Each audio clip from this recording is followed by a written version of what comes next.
Hello friend, GK pics में आपका स्वागत है। आज का यह टॉपिक बायोलॉजी से संबंधित है, जिसमें आज हम लोग मानव रोग पर आधारित विभिन्न प्रश्नों को समझेंगे। फ्रेंड्स, यह वीडियो दो पार्ट में है। इसका पहला पार्ट ऑलरेडी अपलोड किया जा चुका है। कृपया आज की इस वीडियो को देखने के पहले उसे जरूर देख लें। आज की इस वीडियो में उन सभी महत्वपूर्ण प्रश्नों को शामिल किया गया है जो पिछले कई वर्षों से एग्जाम में पूछे जा रहे हैं। इसके अलावा आज हम लोग कुछ टिप्स एंड ट्रिक पे डिस्कस करेंगे, जिसके माध्यम से आप जीके में अच्छा स्कोर कर सकते हैं। इसलिए वीडियो के साथ अंत तक जरूर बने रहिए, क्योंकि आज के ये सभी प्रश्न काफ़ी महत्वपूर्ण हैं। वीडियो शुरू करने से पहले आप लोग से एक रिक्वेस्ट है, यदि आप मेरे चैनल को पहली बार देख रहे हैं तो सब्सक्राइब जरूर करें। साथ ही बेल आइकन को जरूर दबाएं ताकि लेटेस्ट वीडियो आपको मिल सके। यदि आज का वीडियो पसंद आए तो लाइक शेयर कमेंट्स करना मत भूलिए। चलिए शुरू करते हैं आज की टॉपिक। आज का पहला प्रश्न है, निम्नलिखित में से कौन सा रोग विषाणु जनित है? इसका सही आंसर है ऑप्शन सी, एड्स। एड्स एक प्रकार की विषाणु जनित रोग है। यह रोग HIV वायरस के कारण होता है। यहाँ से एक प्रश्न और बन सकता है, उसे ध्यान में रखिए। कई बार एग्जाम में एड्स का फुल फॉर्म पूछता है। एड्स का पूरा नाम एक्वायर्ड इम्यूनोडिफिशियेंसी सिंड्रोम होता है। इस रोग को पता लगाने के लिए एलिसा टेस्ट किया जाता है। एड्स के वायरस RNA प्लस प्रोटीन से मिलकर बने होते हैं। इन सभी महत्वपूर्ण बिंदुओं को ध्यान में रखिए, क्योंकि यहाँ से प्रश्न आते हैं। चलिए ऑप्शन के अनुसार समझते हैं। मलेरिया परजीवी से होने वाला रोग है। यह रोग मादा एनोफिलीज मच्छर के माध्यम से होता है। टाइफाइड जीवाणु से होने वाला एक रोग है जो दूषित जल के माध्यम से फैलता है। क्षय रोग भी जीवाणु से होने वाला रोग है। अगला प्रश्न है, हैजा किस सूक्ष्म जीव द्वारा फैलता है? इसका सही आंसर है ऑप्शन सी, विब्रियो कोलेरी। हैजा एक प्रकार के जीवाणु जनित रोग है जो विब्रियो कोलेरी नामक जीवाणु के माध्यम से फैलता है। चलिए इसे याद करने की कोशिश करते हैं। हैजा को अंग्रेजी में कोलरा कहते हैं। यहाँ पर देखिए, उसके जीवाणु के अंतिम नाम कोलेरी है। बस आपको यहाँ से जोड़कर याद रखना है। आइए कुछ अन्य तथ्य को समझते हैं। हैजा एक जीवाणु जनित रोग है जो दूषित जल अथवा दूषित भोजन के माध्यम से होता है। यहाँ पर देखिए, हैजा में एक ज शब्द है। ज से आपको पहला जल याद रखना है, क्योंकि यह दूषित जल के माध्यम से फैलता है। दूसरा, आपको जीवाणु याद रखना है। यहाँ पर ज से जल अथवा जीवाणु का निर्माण हुआ है। इस प्रकार इसे आप जोड़कर लंबे समय तक याद रख सकते हैं। चलिए ऑप्शन के अनुसार समझते हैं। ऑप्शन ए में माइक्रोबैक्टीरियम ट्यूबरकुलोसिस। इसके माध्यम से टीबी रोग होता है। टीबी को कई नाम से जानते हैं, जैसे अछमा, तपेदिक, क्षय रोग। नेक्स्ट है साल्मोनेला टाइफाई। इसके माध्यम से टाइफाइड होता है। यहाँ पर आप टाइफाई के माध्यम से याद रख सकते हैं, क्योंकि दोनों का पहला कुछ अक्षर सिमिलर है। इन सभी महत्वपूर्ण बिंदु को ध्यान में रखिए, क्योंकि यहाँ से प्रश्न आते रहते हैं। नेक्स्ट प्रश्न है, पीडियाट्रिक्स निम्नलिखित में से किसके अध्ययन से संबंधित है? इसका सही आंसर है ऑप्शन डी, शिशु रोग। पीडियाट्रिक्स में मुख्य रूप से शिशु रोग के बारे में अध्ययन किया जाता है। अगला प्रश्न है, ग्लूकोमा धीरे धीरे निम्नलिखित का कारण बनता है। इसका सही आंसर है ऑप्शन बी, अंधापन। ग्लूकोमा एक प्रकार की आंख की बीमारी है, जिसमें इस रोग से पीड़ित व्यक्ति अंधापन का शिकार हो जाता है। यदि दूसरे शब्दों में कहें तो इस रोग में विजन लॉस हो जाता है। आइए आंख से होने वाली बीमारी के कुछ और नाम जानते हैं। पहला है ट्रेकोमा, दूसरा है कैटरेक्ट। ये सभी आंख से संबंधित बीमारी है जो कई बार एग्जाम में पूछे जा चुके हैं। अगला प्रश्न है, ब्राइट्स रोग से शरीर का कौन सा अंग प्रभावित होता है? इसका सही आंसर है ऑप्शन ए, ब्रिक। ब्राइट्स रोग में मुख्य रूप से ब्रिक प्रभावित होता है। जब किसी व्यक्ति को ब्राइट्स रोग हो जाता है तो उस व्यक्ति का ब्रिक धीरे धीरे कार्य करना बंद कर देता है, अर्थात ब्रिक में गड़बड़ी होने से ब्राइट्स रोग होता है। जब किसी व्यक्ति को यह रोग हो जाता है तो उस व्यक्ति के मूत्र मार्ग में एल्बुमिन की मात्रा बढ़ जाती है। देखिए, दोनों का वर्ड लगभग सिमिलर है। बस से ब्राइट्स, बस से ब्रिक। देखिए, ये सभी छोटे छोटे टिप्स हैं जिसके माध्यम से एग्जाम में कंफ्यूजन को दूर कर सकते हैं। यहाँ पर एक चीज समझने की कोशिश कीजिए, जीके की दायरा बहुत ही बड़ा है। आप जीके को लंबे समय तक याद रखना चाहते हैं तो कहीं ना कहीं प्रश्न में उत्तर ढूंढने की कोशिश कीजिए, या दूसरा इसका टिप्स है, कहीं ना कहीं प्रश्न को उत्तर से जोड़कर याद करने की कोशिश कीजिए। जिस दिन आप ये करना सीख गए, उस दिन एग्जाम में आपकी एक रुचि काफी अच्छा होगा।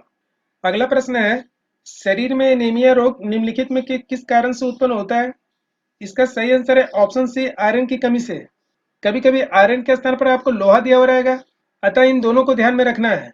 जब किसी व्यक्ति को यह रोग हो जाता है तो उस व्यक्ति के ब्लड में हीमोग्लोबिन का बनना कम हो जाता है, अतः इन कारणों की वजह से उस व्यक्ति के शरीर में खून की कमी हो जाती है। आपको एनीमिया का शाब्दिक अर्थ याद रखना है, खून की कमी। यहाँ पर एग्जाम में कभी कभी एनीमिया के स्थान पर रक्त लापता भी दिया हो रहेगा, इसलिए इन दोनों का नाम ध्यान में रखिए। अगला प्रश्न है, गलसुआ अथवा मम्स क्या है? यह विषाणु द्वारा उत्पन्न एक प्रकार की रोग है। इस बीमारी में मुख्य रूप से कान के नीचे का भाग प्रभावित होता है। जब किसी व्यक्ति को गलसुआ अथवा मम्स हो जाता है तो उस व्यक्ति का लार ग्रंथि प्रभावित होता है, जो हमेशा कान के नीचे पाया जाता है। इस रोग की वजह से गर्दन एवं चेहरों में सूजन होता है। अगला प्रश्न है, चेचक बीमारी किस विषाणु से फैलता है? इसका सही आंसर है ऑप्शन डी, वेरियोला वायरस। देखिए, इससे मिलता जुलता एक और वायरस का नाम है, वह है वेरिसेला वायरस। एग्जाम में ये दोनों नाम ऑप्शन में जरूर रहते हैं, परंतु कई बार कंफ्यूजन होने की वजह से गलती होने की संभावना अधिक होती है। चलिए इसे याद करने की कोशिश करते हैं। चेचक को इंग्लिश में स्मॉल पॉक्स कहते हैं। यहाँ पर देखिए स्मॉल पॉक्स का पीक है, इसमें पूरे शरीर पर छोटे छोटे फफोले होते हैं। दूसरा पिक्स जो है वह चिकन पॉक्स का है। इस बीमारी में भी पूरे शरीर पे छोटे छोटे फफोले होते हैं, परंतु दोनों में थोड़ा माइनर अंतर है। स्मॉल पॉक्स में फफोले का आकार थोड़े बड़े होते हैं, जबकि चिकन पॉक्स में इसके आकार थोड़े छोटे होते हैं। यहाँ पर स्मॉल पॉक्स का वायरस का नाम वेरियोला वायरस है, जबकि चिकन पॉक्स का वायरस का नाम वेरिसेला वायरस है। यहाँ पर एक बात बताने जा रहे हैं, उसे ध्यान में रखिए, जिसके माध्यम से आपको हमेशा के लिए याद हो जाएगा। यहाँ पर देखिए चिकन एक वर्ड है, जैसा कि हम लोग जानते हैं कि चिकन का सेल सभी जगह होता है। यहाँ पर देखिए इसके वायरस में भी सेल एक शब्द है। यहाँ पर चिकन को सेल से जोड़ के याद रखना है। चलिए ऑप्शन के अनुसार समझते हैं। यहाँ पर देखिए एक राइनो वायरस है, इस वायरस से सर्दी जुकाम होता है। नेक्स्ट है आर्थोमिक्सो वायरस, इस वायरस की वजह से फ्लू अथवा इन्फ्लुएंजा होता है। इन सभी महत्वपूर्ण बिंदु को ध्यान में रखिए, क्योंकि यहाँ से प्रश्न पूछते हैं। अगला प्रश्न है, एमआरआई का पूरा नाम क्या होता है? इसका सही आंसर है ऑप्शन है चुंबकीय अनुदान प्रतिबिंबन। इसे दूसरे शब्दों में मैग्नेटिक रेजोनेंस इमेजिंग कहते हैं। कभी भी आपको एग्जाम में फुल फॉर्म पूछता है तो सभी ऑप्शन लगभग मिलता जुलता रहता है। तो आपको याद करने का एक सबसे आसान तरीका है, जिस चीज का फुल फॉर्म आपको याद करना है उसका कोई भी एक महत्वपूर्ण लेटर को याद रखिए। यहाँ पर तीनों ऑप्शन में देखिए मैग्नेटिक कॉमन है, इसके अलावा रेजोनेंस भी कॉमन है, जबकि आई सबके लिए डिफरेंस है। यदि आपको एमआरआई के बारे में पता है तो आप इसका आंसर आसानी से दे सकते हैं। यहाँ पर देखिए यह एमआरआई का पिक है, जिसमें इस मशीन में किसी व्यक्ति को भेजा जा रहा है। एमआरआई के माध्यम से पूरे शरीर का चित्रण प्राप्त किया जाता है। दूसरे शब्दों में इसे प्रतिबिंबन भी बोल सकते हैं। जैसा कि हम लोग जानते हैं कि चित्रण अथवा प्रतिबिंबन को अंग्रेजी में इमेजिंग कहते हैं, अर्थात एमआरआई के माध्यम से पूरे शरीर का इमेज लिया जाता है। बस आपको इस पॉइंट को ध्यान में रखना है, आपको एग्जाम में कभी गलत नहीं होगा। अगला प्रश्न है, भोजन में प्रोटीन की कमी से निम्नलिखित में से कौन सा रोग उत्पन्न होता है? इसका सही आंसर है ऑप्शन डी, क्वाशियोरकर। यह बीमारी बच्चों में मुख्य रूप से होता है, जिसका मुख्य कारण है बच्चों में प्रोटीन की कमी। प्रोटीन हमारे शरीर के लिए महत्वपूर्ण स्थान रखता है। हमारे शरीर की कोशिका का निर्माण प्रोटीन के माध्यम से होता है। यहाँ पर एक प्रश्न और ध्यान में रखिए, कई बार एग्जाम में एक प्रश्न आता है कि हमारे शरीर का निर्माण किससे होता है, तो उसका आंसर भी प्रोटीन होगा। प्रोटीन हमारे शरीर के निर्माण में बहुत ही महत्वपूर्ण स्थान रखता है। यहाँ पर आपको सूची को सुमेलित करना है। सूची 1 में रोग का नाम दिया हुआ है, जबकि सूची 2 में उसके कारक दिया हुआ है।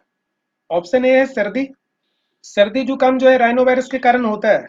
ऑप्शन बी है फाइलेरिया, फाइलेरिया परजीवी कृमि के माध्यम से होता है। ऑप्शन सी है आंत्र ज्वर, यह बैक्टीरिया के माध्यम से होता है। ऑप्शन डी है मलेरिया, यह परजीवी प्रोटोजोआ के कारण होता है। देखिए मलेरिया के लिए कभी कभी ऑप्शन परजीवी दिया हुआ रहेगा, लेकिन कई बार ऑप्शन में प्रोटोजोआ दिया हुआ रहेगा। परजीवी प्रोटोजोआ दोनों को ध्यान में रखना है, लेकिन ऑप्शन में दोनों में से एक ही रहेगा। मलेरिया के परजीवी के नाम प्लाज्मोडियम है। प्लाज्मोडियम का संबंध प्रोटोजोआ कुल से है। प्रोटोजोआ एक प्रकार की कुल है, जिसके अंतर्गत कुछ प्रोटोजोआ मलेरिया के लिए उत्तरदायी है, अतः उस प्रोटोजोआ को परजीवी नाम दिया गया है। यहाँ पर यदि आंसर की बात किया जाए तो इसका आंसर 1 3 2 4 होगा, अर्थात इसका आंसर ऑप्शन ए होगा। अगला प्रश्न है, रेबीज बीमारी जिसे हाइड्रोफोबिया भी कहते हैं, किसके माध्यम से फैलता है? इसका सही आंसर है ऑप्शन ए, कुत्ता। यह बीमारी मुख्य रूप से कुत्ता के माध्यम से फैलता है। यह एक प्रकार की वायरस जनित रोग है, जो रेब्डो वायरस के कारण होता है, परंतु यह बीमारी कुत्ता के काटने से फैलता है। जब कोई कुत्ता रेब्डो वायरस से संक्रमित हो जाता है, ऐसी स्थिति में जब किसी व्यक्ति को काटता है तो रेबीज बीमारी होती है। इस बीमारी का अन्य नाम हाइड्रोफोबिया है। यहाँ से कई बार हाइड्रोफोबिया के नाम से एग्जाम में प्रश्न आ चुके हैं, इसलिए आपको दोनों का नाम ध्यान में रखना है। यहाँ से एक प्रश्न और ध्यान में रखिए, रेबीज के लिए टीका की खोज लुईस पास्चर ने किया था। इन सभी महत्वपूर्ण बिंदु को ध्यान में रखिए। अगला प्रश्न है, निम्नलिखित में से कौन सा विटामिन घाव भरने में सहायक होता है? इसका सही आंसर है विटामिन सी। विटामिन सी घाव भरने में बहुत ही सहायक सिद्ध होता है। देखिए यहाँ पर एक बात ध्यान में रखिए, जब कोई डॉक्टर किसी व्यक्ति का ऑपरेशन करता है तो वह हमेशा संतरे की जूस पीने के लिए सलाह देता है, क्योंकि संतरा में विटामिन सी पाया जाता है। इसके अलावा जितने भी खट्टे फल है उसमें विटामिन सी पाया जाता है, अतः विटामिन सी घाव को भरने में बहुत सहायक सिद्ध होता है। अगला प्रश्न है, ओरल रिहाइड्रेशन विलयन का प्रयोग किस रोग में किया जाता है? इसका सही आंसर है ऑप्शन ए दस्त में। दस्त एक प्रकार की जीवाणु जनित बीमारी है जिसमें मुख्य रूप से शरीर में पानी की कमी हो जाती है, अतः इस रोग से पीड़ित व्यक्ति को ओरल रिहाइड्रेशन विलयन का घोल दिया जाता है। ओरल रिहाइड्रेशन विलयन को संक्षेप में ओआरएस कहते हैं। इसका फुल फॉर्म में ध्यान में रखिए क्योंकि यहाँ से भी प्रश्न पूछ सकते हैं। अगला प्रश्न है, नवजात शिशु को बीसीजी का टीका कब लगाया जाता है? इसका सही आंसर है ऑप्शन डी, जन्म के 7 दिन के अंदर। जब किसी शिशु का जन्म होता है तो उसके 7 दिन के अंदर बीसीजी का टीका लगाया जाता है। यहाँ पर कई बार एग्जाम में 7 दिन के स्थान पर 1 सप्ताह दिया हुआ रहेगा, इसलिए उसे भी आप ध्यान में रखिए। सबसे पहले आपको बीसीजी का फुल फॉर्म ध्यान में रखना है। बीसीजी का पूरा नाम बैसिलस कैलमेट गुएरिन होता है। इस वैक्सीन की खोज यूरिन कालमेट ने किया था, अतः इन सभी महत्वपूर्ण बिंदु को ध्यान में रखिए। अगला प्रश्न है, किस अंग की गड़बड़ी से मधुमेह की बीमारी होने की संभावना है? इसका सही आंसर है ऑप्शन डी, अग्न्याशय, जिसे अंग्रेजी में पैंक्रियाज कहते हैं। जब किसी व्यक्ति को मधुमेह रोग हो जाता है तो उस व्यक्ति के अग्न्याशय में इंसुलिन का बनना कम हो जाता है। इंसुलिन की कमी होने की वजह से ब्लड में रक्त शर्करा का स्तर बढ़ जाता है, क्योंकि हमारे शरीर में इंसुलिन रक्त शर्करा को नियंत्रण करता है। चलिए समझते हैं कि यहाँ से और क्या प्रश्न बन सकते हैं। पहला आपको ध्यान में रखना है कि इंसुलिन एक हार्मोन है।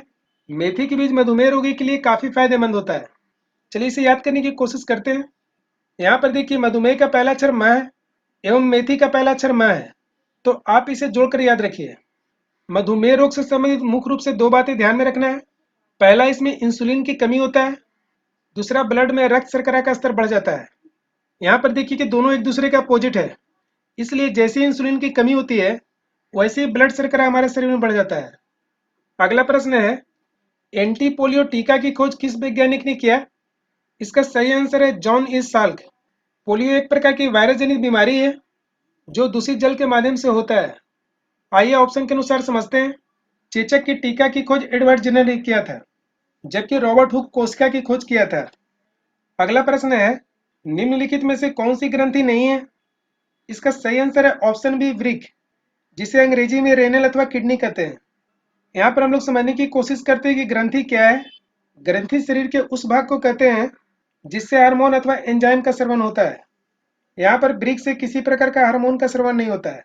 यहाँ से एक प्रश्न और ध्यान में रखिए, जब किसी व्यक्ति को वृक्क की समस्या होती है तो उस व्यक्ति को डायलिसिस किया जाता है। अगला प्रश्न है, अपस्मार या मिर्गी रोग का संबंध किससे है? इसका सही आंसर है ऑप्शन बी, नाड़ी संस्थान। मिर्गी को अंग्रेजी में एपिलेप्सी कहते हैं। अगला प्रश्न है, निम्नलिखित में से कौन सी बीमारी सबसे कम संक्रामक है? इसका सही आंसर है ऑप्शन सी, तपेदिक। तपेदिक को अंग्रेजी में ट्यूबरकुलोसिस कहते हैं, अथवा इसे यक्ष्मा, क्षय रोग एवं टीबी के नाम से भी जानते हैं। यह एक प्रकार के जीवाणु जनित रोग है जो माइक्रोबैक्टीरियम ट्यूबरकुलोसिस से होता है। शेष सभी बीमारी विषाणु से होने वाली रोग है।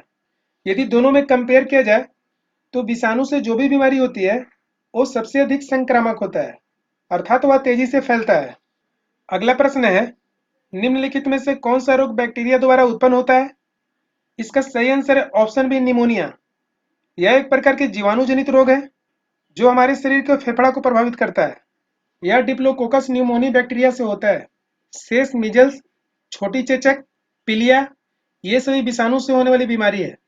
इन सभी महत्वपूर्ण बिंदु को ध्यान में रखिए। अगला प्रश्न है, एड्स वायरस HTLV-3 की खोज किसने किया? इसका सही आंसर है ऑप्शन बी, रॉबर्ट गैलो। इस वायरस की खोज रॉबर्ट गैलो ने किया था। देखिए, एड्स एक वायरस जनित रोग है जिसमें मुख्य रूप से हमारे इम्यूनो सिस्टम कमजोर होता है।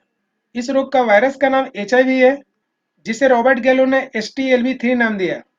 यहाँ पर आपको एक एलिसा टेस्ट याद रखना है, क्योंकि इस टेस्ट के माध्यम से एड्स का पता लगाया जाता है। दूसरा, आपको ध्यान में रखना है कि एड्स का निर्माण RNA प्लस प्रोटीन से होता है। तीसरा, आपको ध्यान में रखना है इस वायरस के ग्रुप का नाम रेट्रोवायरस है।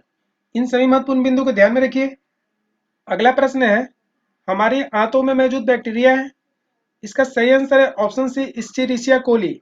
यह हमारे पेट के आंत में पाया जाता है।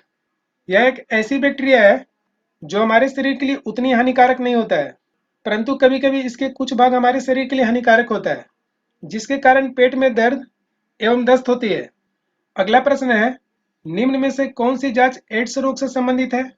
इसका सही आंसर है ऑप्शन डी, उपयुक्त सभी। एड्स एक प्रकार की वायरस जनित रोग है जो HIV वायरस के माध्यम से होता है। इस रोग को पता लगाने के लिए ELISA test, CD4 count test, western blot test आदि किया जाता है। अगला प्रश्न है, वातरक्त या गाउट के रोगियों को कौन सा भोजन करने की सलाह दी जाती है?